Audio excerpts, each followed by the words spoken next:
Hello, this is your bonus track. So I have added this into the mix because there has been a lot of requests for wheel practices after our wheel workshops. So I know not everybody has a wheel, but a lot of the things that we're doing with the wheel we can do without it as well. It's just an aid like any other yoga prop. So this short exercise, which I'm going to take you through, just gives you some simple tools, techniques to work with your wheel. Okay, so with that in mind, grab your wheel, bring it to the centre of your mat, come to sit at the back of your mat with your heels on, so your hips on your heels, hands on the wheel, and start to roll the wheel forwards. So we're simply coming to a child's pose, extended child's pose. So if you don't have your wheel, by all means use a block. You can stack up a couple of blocks, that's quite good. We're just raising the arms, raising the hands, lifting the hands higher than we would usually. What this does is it takes the stretch higher up onto the shoulders, around the deltoids, around the rhomboids and the upper parts of our back. So take a big breath in, and as you exhale, see if you can allow the head to drop between the arms. So you've got a similar feeling perhaps to how you feel in puppy pose. It's a good way to really open out the upper parts of the spine. And we can stay here for a few breaths. So we don't need to do any rolling, we're simply allowing the elevation of the wheel to do all the work for us here. And then we'll come up onto our knees and we'll take that up a little. So hips up high. We're going to place one hand on the wheel, and again, you can just use blocks if you want. And then we're going to take the other arm up and overhead and start to thread the needle. So you're dropping your right shoulder, whichever shoulder you've got down at the bottom. The top arm is up high. So this might feel quite different to when you do thread the needle with your hands down at the bottom. Again, just encourages that twist to be a little bit deeper. And if your head or your shoulder don't reach the mat, that's fine. You can use props, so just find some blocks or something to pop underneath that shoulder, that lower shoulder. Breathe and relax here. So think about resting, try not to grip in the hands. Try not to grip in your toes. See if you can breathe into this, and with each breath, feeling that lower shoulder deepen and drop. Keeping the upper shoulder nice and open. Use your inhale to press into the wheel or the blocks. Come back up to centre. Before we go on the other side, we're just going to open out in a puppy pose here.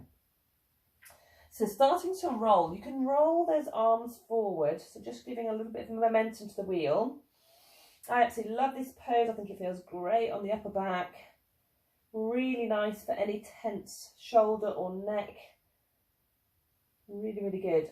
And then come to stillness, and we'll swap the hands around. So this time it's your other arm that comes up high, dropping it, threading it through, allowing that shoulder to come down as much as is comfortable. So you might find that one shoulder wants to come down more than the other.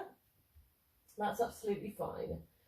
Try as best you can to keep those hips in alignment. So you may feel that the twist is too deep here.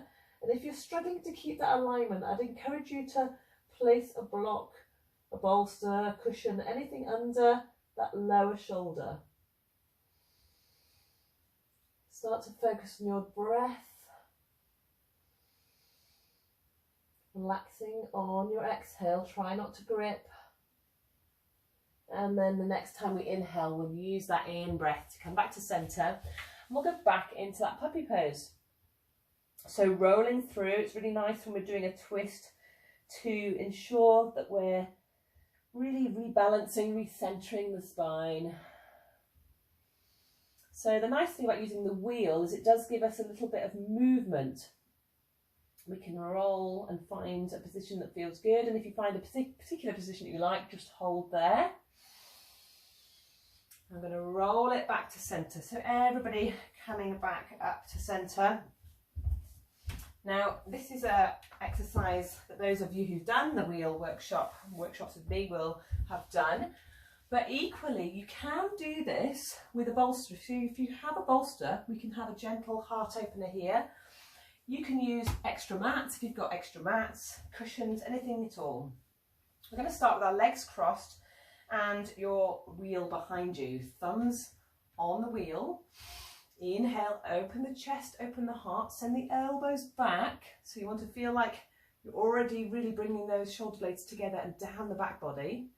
And slowly keeping the wheel quite close to your sacrum. So you're keeping it quite close to your back, not too far away. We're just going to lean almost on that wheel. So you want to feel like you're secure. So my thumbs are keeping it down from whizzing out behind me. And I'm going to lean back onto it. So once you feel confident, you can start to let your whole weight onto the back. Now start by just keeping the chin tucked. So you can see here, it's not going to slide away. I'm keeping it nice and stable. By all means, keep your thumb on there if you feel you don't want it to, you're worried about it moving out of the way. But otherwise, arms out to the side. And start in your own time to sort of wrap your body around the wheel. That's what you want to feel, or whatever it is you're using. So slowly, I'm going to see how much contact I can make. So if your neck feels okay, maybe we want to take the head back. Now, a lot of people don't like that, so they can either interlace the fingers behind the head. That's a nice way to hold the weight of our head. Or alternatively, we can keep that chin tucked and simply do this exercise here by keeping the length in the spine. So find which position feels good for you. We're not going to roll here, we're simply holding, using that wheel just to wrap the body around. So allow your body to rest into the wheel. Allow it just to open out. Now if this does feel too strong for you, just come out a little, ease out, and by all means you can keep those thumbs there and just stay on this first stage that we started with, which is just kind of leaning really against your wheel. So let's take 2 more breaths wherever you are.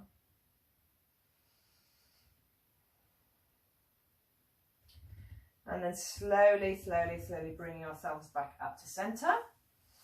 We're now going to go a little bit deeper into that. So again, you can do this with your bolster behind you.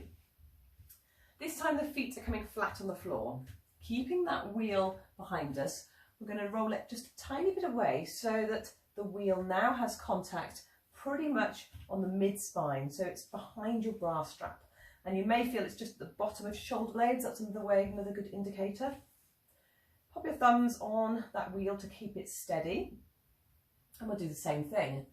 So just letting the body drape over, taking either the interlace of the fingers over behind the head, or because the wheel's a little bit further back, it might be more accessible and more comfortable for you to lay the head back now. If that is the case, just let those arms come out to the sides with the palms facing up. And rest the eyes, breathing here. So we're getting into a slightly different part of the back by moving the wheel in different positions.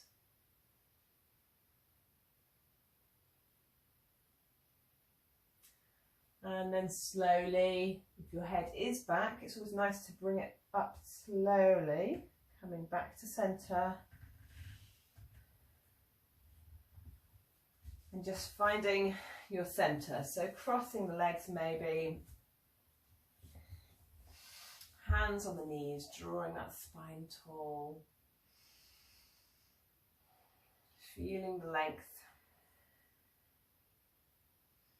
Feeling the space. A very gentle way to start introducing perhaps the wheel into your everyday practice. You might want to do this short warm-up exercise before you go into your self-practice, or perhaps into one of the longer sessions. So either way, I hope you've enjoyed this little bonus track, and there'll be more wheel coming soon. Thank you. Namaste.